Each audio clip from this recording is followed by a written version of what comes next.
Hello, today I'm going to be talking about 3 different book recommendations that explore the themes of aloneness versus loneliness.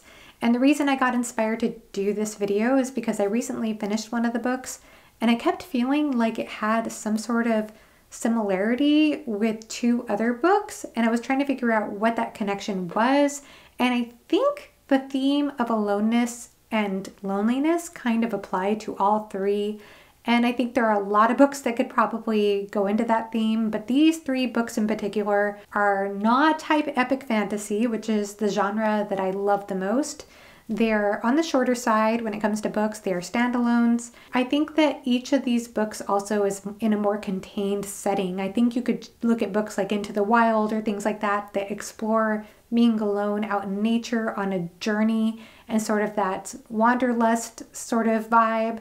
These are very different. So before getting into this, of course, when it comes to this idea of aloneness versus loneliness, loneliness is often seen as a negative state of being in which we believe life would be better if there were another person present, whether that's a very specific other person we have in mind or just the idea of another person. It could also apply to the idea of just wanting to be seen and heard and not feel invisible in some way. So I think it's possible to feel lonely, which we'll talk about with one of these books, even in the presence of a lot of other people. And then there's aloneness, and aloneness can be something that's a beautiful thing. Aloneness can be sort of experienced as the presence of oneself.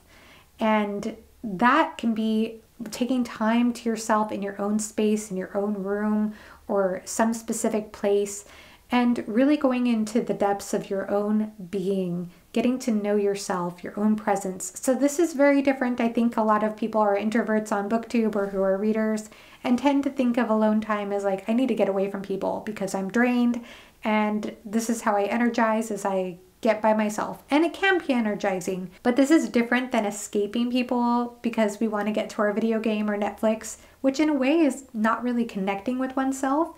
But aloneness in the way that I'm talking about here is about really going into the depths of one's being, of exploring one's own inner world. And so that could be a beautiful thing. And there could be a connection with your surroundings when you're alone and in that state. So the first book I'm going to talk about here is the last book I read that pertained to this idea, and that is Letters to a Young Poet by Rilke. I actually have 2 different versions of this book. So this is the version that I originally had that was translated by Norton, and I know this is a very highly praised translation of Rilke's letters, and I don't know, of course, because I don't speak German, I don't know how accurate the translations are, but I can say that I did try to read this and I really struggled with it, but then I picked up this version, which was translated by Joan M. Burnham, if I have the name right. Let me double check. Joan M. Burnham. And so this one I actually listened to on Scribd. It was 1 hour and 50 minutes long, very short for an audiobook, and I fell in love with every word. I loved it. And then I picked up the physical copy, and I have read through the physical copies of both now, here and there, not all the way through in one sitting, but they are very short, and these are letters that Rilke wrote to a young poet, but they are profound in their messaging. So the letters in this really do explore that theme of aloneness in a beautiful way, and in a way that requires a lot of courage too.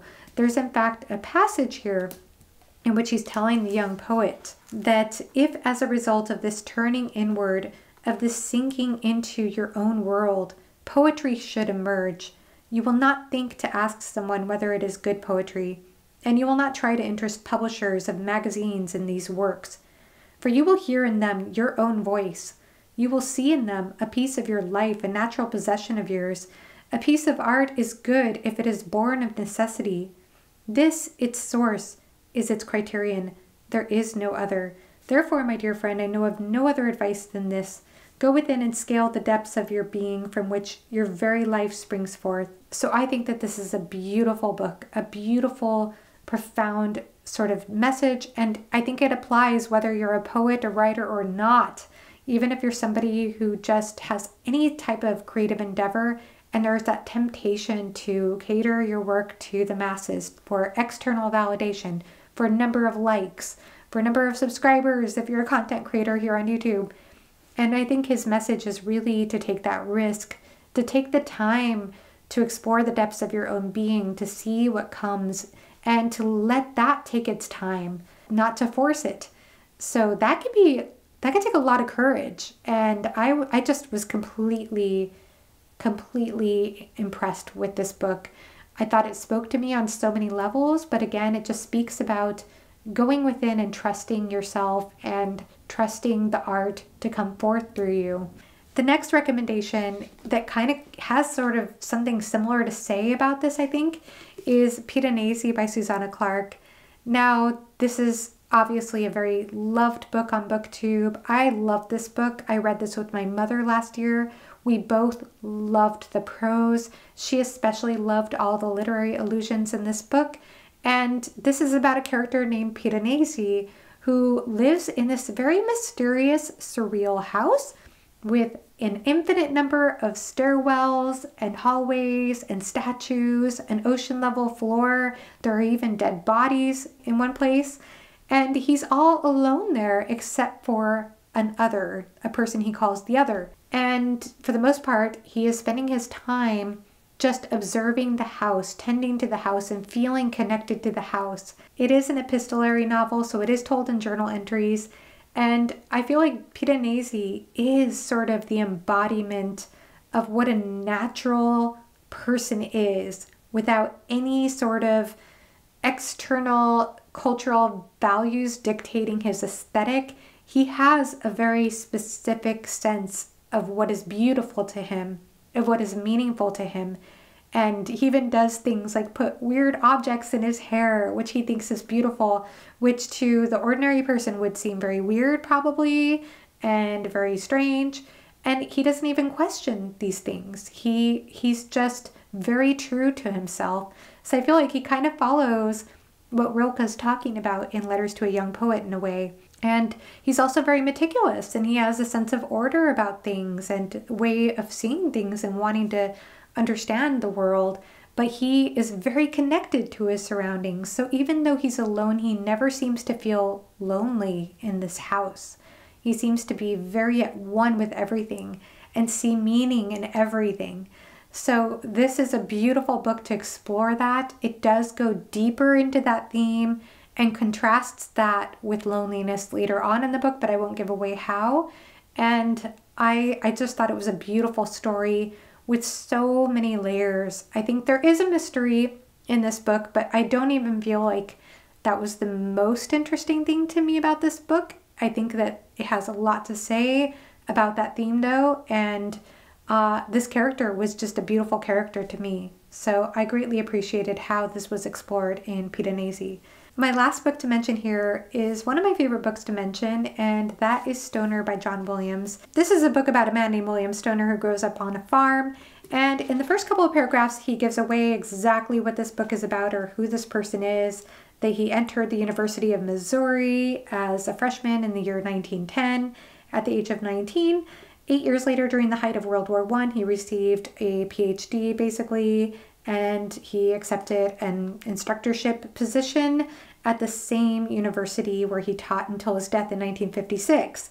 So he doesn't ever rise in rank above assistant professor, and few students remember him. Very unremarkable man with an extraordinary, beautiful story. I mean, it's just breathtaking the way that John Williams paints the portrait of this person in a way that makes you feel so connected to him. And what's so ironic about that is that William Stoner is very much a loner. And even though World War I is going on in the background, we have the Roaring Twenties later on, the Depression, all these things happening in the world, Stoner might as well be completely on a different planet, because it just seems like that's all in the backdrop and it's affecting the people close to him in his life, but he just seems sort of disconnected from it, and he seems to have almost a wall or barrier up between him and others, and he's lonely. I would say this definitely goes more into loneliness than aloneness, but I think that what was interesting for me about this whole entire book is that even though it's told in third person. I felt like the way that John Williams wrote this book, I might as well have been in first person, in Stoner's head, because I felt that connected, that close to him throughout the whole book. And that's saying something for a character who is not very sentimental. He is not a sentimental, emotional, expressive character in that way. He does surprise you at times, but for the most part, he is considered a more passive character. I think many of my friends agree about this. And it's just one of the most beautifully written books I've ever read. I actually listened to the audiobook, and then my mother listened to the audiobook when I was visiting her, so I kind of re-listened to it again, and I got emotional, couldn't stop talking about it. I still can't stop talking about this book because it just hit me on so many levels. But you feel the essence of Stoner's aloneness and loneliness when you read this book, I think. And I think, again, it's just absolute genius the way that John Williams is able to write this character and bring that out without being over the top with his sort of language and sort of the tone of the book either, with the way that he, again, Stoner is not an emotionally expressive, extroverted person. So to do that with a person who's not dramatic, I think was just absolutely genius again. This is an incredible book for how sort of simple it is. I have a hard time explaining it any other way. But for that reason, I just felt like it had some sort of connection for me with these two other books I mentioned. So these are my 3 books. I think these are all great fall recommendations. They're all fairly short. They're all standalones. They're not really high epic fantasy. Only one's a fantasy, in fact. One's a nonfiction. The other a literary fiction / historical fiction book. But all worth your time. All really beautiful, especially if you enjoy exploring that theme of aloneness versus loneliness. So that is it for my recommendations here. Again, there are so many other books I probably could have mentioned that explore this theme with nature and going on sort of like a wanderlust journey, but these are more contained, and I kind of think that expresses these themes in a different way than going on a journey. But I'd love to hear from you. What are your recommendations when it comes to this type of book? Do you have any? Have you read any of these books? Do you plan to read any of these books? Please let me know in the comment section below, and have a great rest of your day. Bye-bye.